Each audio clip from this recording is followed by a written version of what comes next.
What unfolds when one of television's sharpest tongues clashes with British royalty over the explosive controversies dividing our culture today? Prepare yourself for the moment. Prince Harry enters the hot seat opposite Bill Maher. What begins as a routine celebrity chat transforms into an unprecedented verbal battleground that shatters every expectation. This evening's broadcast delivered chaos no viewer anticipated, tensions boiling over into a climactic rupture that left the crowd gasping and one participant abandoning the set in rage. Before we dive into this jaw-dropping saga, smash that subscribe button and share your thoughts in the comments, because the story ahead will blow your mind. Energy crackled through the room as Prince Harry strode onto the stage, flashing waves and that recognizable royal grin toward the cheering fans. Bill Maher rose from his desk, extending a welcoming handshake paired with his signature smirk. Applause thundered as Harry took his seat, smoothing his suit and radiating the charm that had captivated audiences globally. Yet, underneath the cordial surface, an undercurrent pulsed tonight, different, charged. Maher's gaze sparkled with mischief, and seasoned viewers recognized the predatory glint, signaling imminent confrontation. "Prince Harry, fantastic to have you on real time," Maher opened, his tone a cocktail of hospitality and barely veiled provocation. "It isn't every evening we host genuine royalty on this stage, though I suppose in the States we've got a history of rejecting kings, correct?" Laughter rippled through the audience, though Harry's expression flickered briefly. "Well, Bill, these days I'm hardly the conventional royal you'd expect," he countered, his accent polished and self-assured. "I'm embracing the American dream, as the saying goes."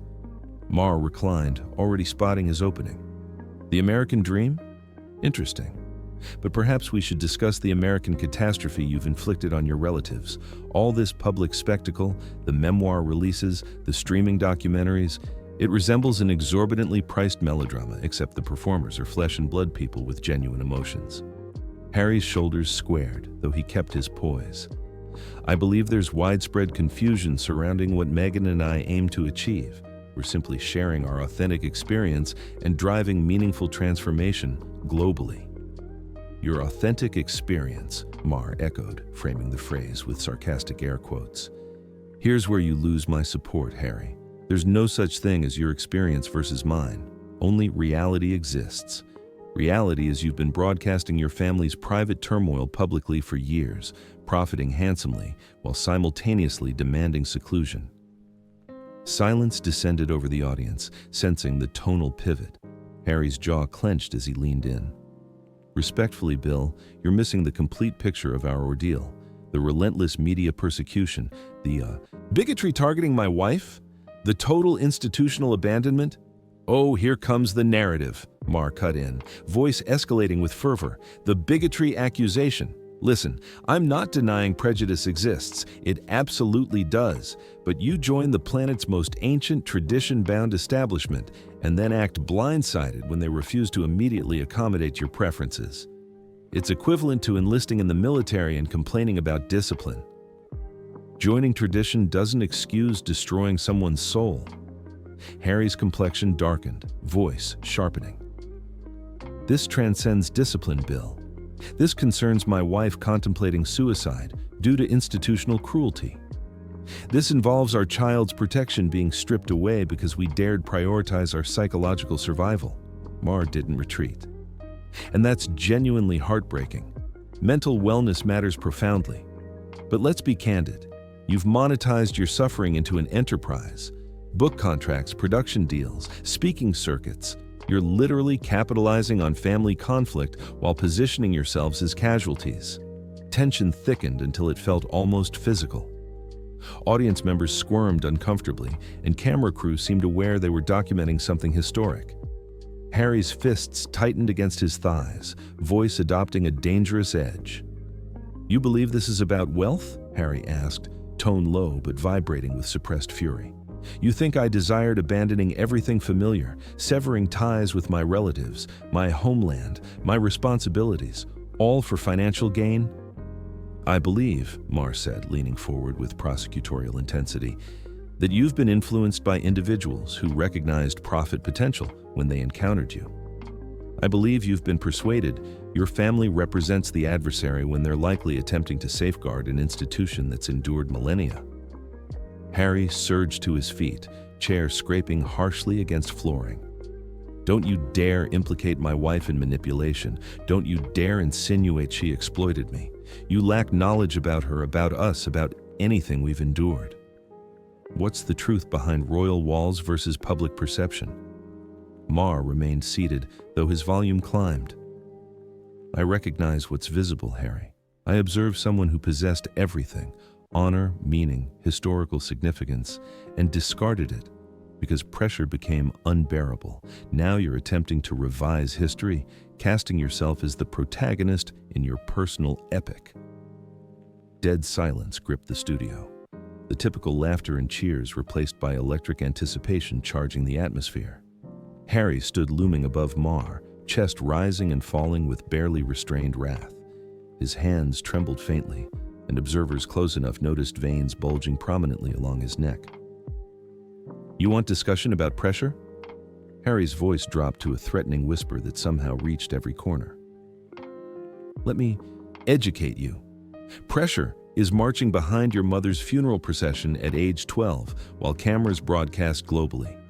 Pressure is enduring every romance, every misstep, every vulnerable instant dissected and distorted by those who've never walked your path."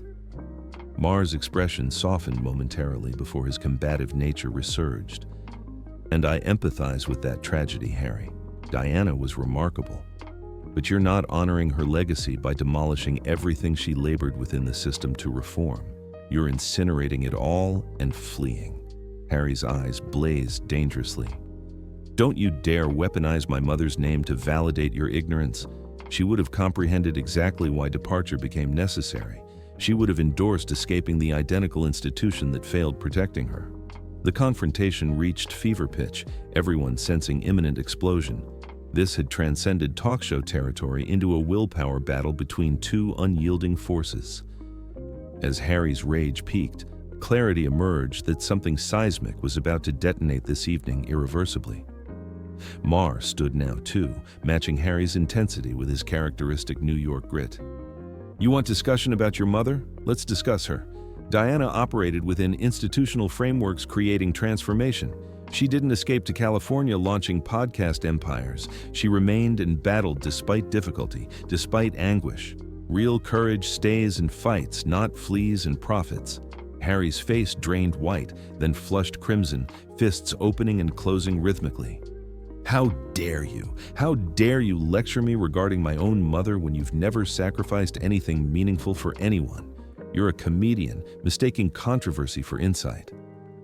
"I'm a comedian exposing hypocrisy when encountered," Maher retorted, voice slicing through space like a blade.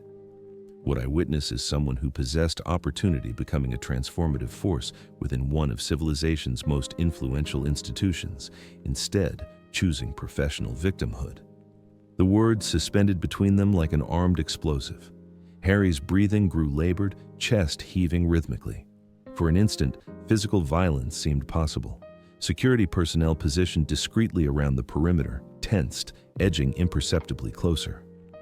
"Professional victimhood." Harry's voice barely maintained control, each syllable dripping venom. "You want discussion about victims, Bill? Victims are individuals lacking voices. Victims are those without platforms, without resources, unable fighting back when the machine targets them." Maher persisted relentlessly. "And what's your contribution to those people, Harry? Genuinely. Beyond discussing yourself and your grievances, you possessed access to power's highest echelons and abandoned everything because feelings were wounded." "My feelings wounded?" Harry's voice fractured with incredulous rage. "My wife was suicidal, Bill. Suicidal when we sought institutional assistance. They responded it would damage their brand. They prioritized image over her life." The audience gasped audibly at this disclosure, yet Maher continued mercilessly. "And that's horrific, Harry, genuinely. But you know something? Millions struggle with mental health daily, lacking your resources. They cannot escape to Montecito Mansion signing streaming contracts. They must remain and persevere." Harry's composure fractured entirely. You think this is simple? You think any of this has been effortless? We surrendered everything, our residents, our relatives, our nation, to protect our children and sanity. People like you occupy comfortable studios passing judgment. I judge you for becoming precisely what you claim opposing. Maher fired back, voice climbing to match Harry's intensity. You've become the media spectacle you allegedly wanted escaping. Every interview, every publication, every documentary centers on you, your suffering, your narrative. Meanwhile, your brother actually performs the work you abandoned. Can family wounds ever truly heal after such public warfare? Mentioning William was gasoline on flames. Harry's eyes blazed fury as he advanced closer to Maher, near enough the host could see rage burning in his pupils. Don't you dare invoke my brother. You comprehend nothing about my family dynamics. I comprehend enough, Maher said, maintaining position despite Harry towering over him. I comprehend he's bearing the crown's weight while you're bearing grudges. I comprehend he's preparing for kingship while you're preparing your next publicity circuit. Harry's voice descended to that dangerous whisper, somehow carrying more menace than shouting. You possess zero understanding. None. You occupy your bubble-crafting jokes about subjects you don't comprehend, judging people whose position you could never occupy. Perhaps not, Maher conceded, though his tone remained defiant. But I recognize authenticity when witnessed, and I recognize performance when witnessed. Everything you've executed since royal departure has been one prolonged, expensive theatrical production. The studio fell into eerie stillness as both men faced off, neither yielding ground. Harry's hands shook now, whether from fury or adrenaline remained unclear. Maher stood motionless, jaw set, eyes locked on Harry's. You want authenticity? Harry's voice barely exceeded whisper volume, yet carried years of suppressed anger's weight. Here's authenticity. Daily I awaken knowing I made life's hardest decision protecting my family. Daily I live understanding I'll never possess the relationship with my father and brother I desire because I chose my wife and children over an institution that would have destroyed us. Maher's expression softened slightly, voice remaining firm. And that's admirable, Harry. Genuinely. But you cannot have both. You cannot claim privacy while pursuing publicity. You cannot claim healing relationships while publicly attacking family. You cannot claim moving forward while constantly relitigating history. I'm not attacking my family, Harry protested, voice lacking conviction. I'm sharing my truth about events. Your truth, Maher repeated again, shaking his head. That phrase again. Listen, Harry, I understand. You're angry. You feel betrayed. You feel the system failed you. But eventually, you must stop being the casualty and start being the solution. Harry's face contorted with frustration and pain. You think I haven't attempted being the solution? You think I haven't spent every day since departure determining how utilizing my platform for good? But whenever I speak about anything, mental wellness, social equity, environmental issues, people like you reduce it to family drama. Because that's what you continually make it about, Maher shot back. Every interview, every speech, every project somehow circles back to your grievances with the royal family. You possessed opportunity being a global advocate for causes you value. Instead, you became a professional whistleblower against your own relatives. The accusation struck Harry like physical impact. For a moment, he stood speechless, mouth opening and closing soundlessly. When he finally located his voice, it was thick with emotion and barely controlled rage. You know something, Bill? You're absolutely correct about one thing. I am angry. I'm angry my wife was treated like refuse by people who should have protected her. I'm angry my son will mature, knowing his grandfather's institution chose procedure over his grandmother's mental health. And I'm angry people like you think that makes me the antagonist in this story. Tension had reached almost unbearable levels. Audience members shifted uncomfortably, some glancing toward exits, others retrieving phones to record what was clearly becoming television history.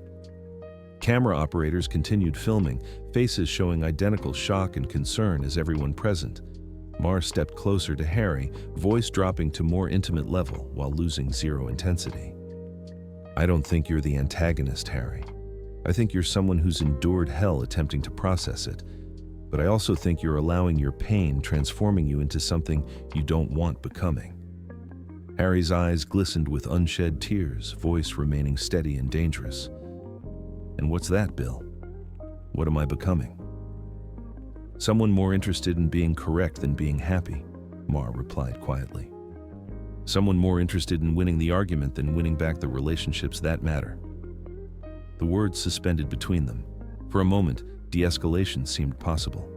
But then Harry's face hardened again, voice turning cold. You want knowing what I'm becoming, Bill? I'm becoming someone who doesn't require your approval or the media's approval or anyone else's approval to know I made the correct choice for my family. And if that makes me the antagonist in your story, so be it. Battle lines were drawn. Both men recognized no return from this point. Maher circled around his desk, eyes never leaving Harry's face. You know your problem, Harry?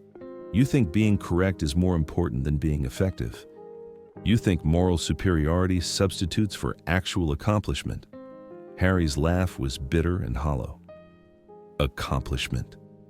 What would you comprehend about accomplishment? You've spent your entire career crafting jokes about others' lives while contributing nothing substantive to civilization.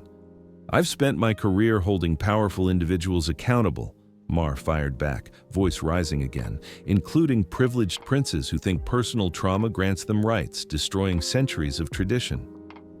Privileged? Harry's voice cracked with incredulous fury. Privileged? You think losing my mother at 12, serving 2 Afghan tours, and watching my wife nearly perish from royal life pressure makes me privileged? Maher didn't flinch. I think possessing every advantage in existence and then complaining about it to anyone listening makes you privileged. I think having access to platforms most people can only dream of and using them primarily settling personal scores makes you privileged. Harry began pacing like a caged predator, hands running through hair in frustration.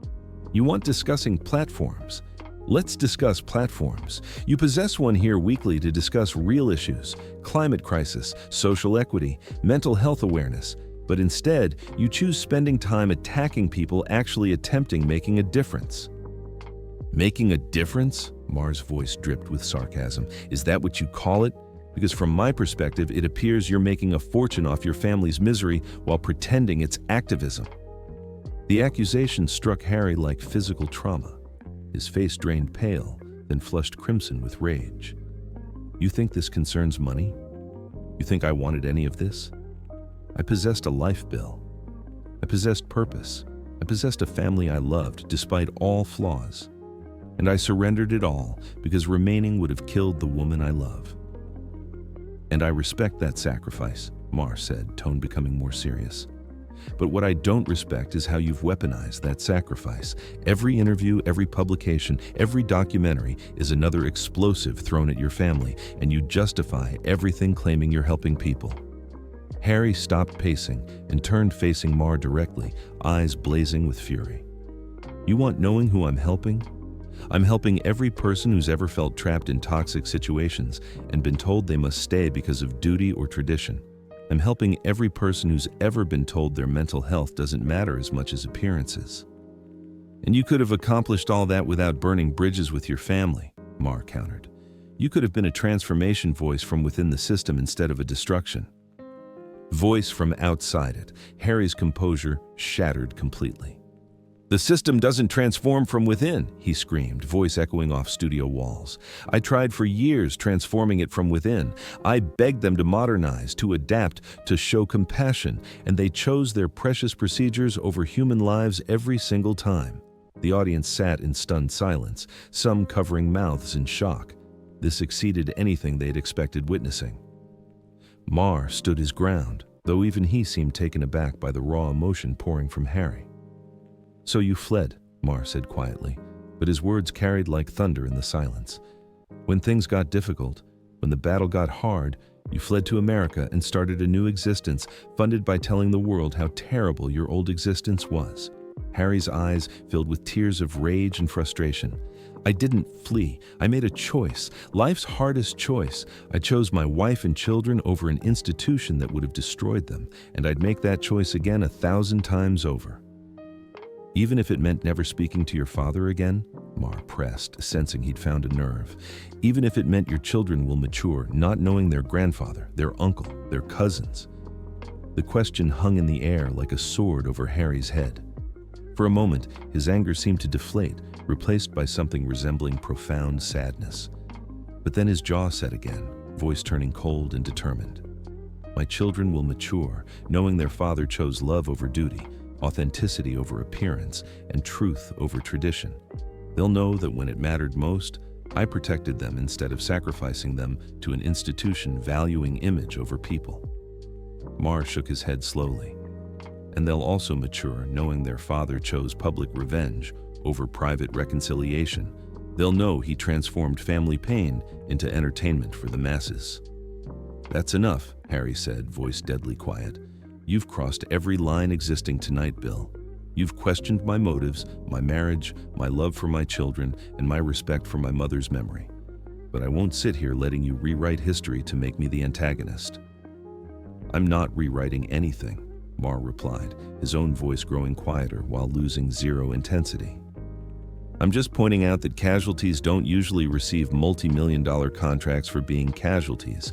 Heroes don't usually profit from their heroism. And people claiming to want privacy don't usually give tell-all interviews every few months. Harry stood there for a long moment, chest heaving, hands trembling with barely contained rage. The studio was so quiet, you could hear cameras humming, nervous breathing of the audience, the clock ticking on the wall. You know something, Bill? Harry said finally, voice eerily calm. You're absolutely correct about one thing. I am angry. I'm angry my wife was treated like garbage. I'm angry my son's security was removed out of spite. I'm angry I had to choose between my family's safety and my family's approval. He paused, eyes never leaving Maher's face. But mostly, I'm angry I wasted the last hour of my existence trying to explain myself to someone who was never going to listen initially. Maher opened his mouth to respond, but Harry raised a hand to stop him. No, Bill, you've had your say. You've made your points. You've gotten your confrontation for the cameras. But I'm finished playing this game. Harry began unhooking his microphone, movements sharp and deliberate. You want knowing what my mother would think about all this?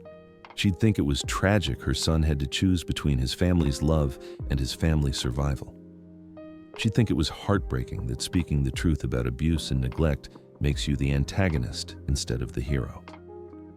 The microphone pack hit the floor with a dull thud as Harry tossed it aside. But most of all, she'd think it was pathetic that a talk show host thinks he understands royal life complexities better than someone who lived it for 35 years. Maher tried one last time, salvaging the situation. Harry, wait, we can... No, Harry cut him off, voice final and absolute. We can't. This conversation is over. This interview is over. And my patience with people who think they know better than I do about my own life is over. Harry turned toward the studio exit, then paused and looked back at Maher one final time. You know what the real tragedy is, Bill? You had the chance having a real conversation tonight about mental wellness, about institutional reform, about the courage it takes choosing love over legacy. Instead, you chose being another voice in the chorus of people who think they know better than I do about what's best for my family. With that, Harry Windsor turned and walked toward the exit, shoulders straight, head held high. The audience watched in stunned silence as he strode past the cameras, past the production crew, and out of the studio without looking back. Maher stood alone on the stage, watching the door close behind his departed guest. The studio remained silent for several long moments before he finally turned to face the cameras, expression unreadable. Well, he said quietly, adjusting his jacket and running a hand through his hair. I guess we'll have to go to commercial slightly early tonight. The red recording light on the cameras finally went dark, but the tension in the studio lingered long after the confrontation had ended. What had started as a celebrity interview had become something far more significant, a battle between two worldviews, two approaches to handling pain and conflict, and two very different ideas about what it means to be authentic in public life. As the studio lights dimmed and the audience began filing out, still buzzing with shock and excitement over what they had witnessed, One thing was clear.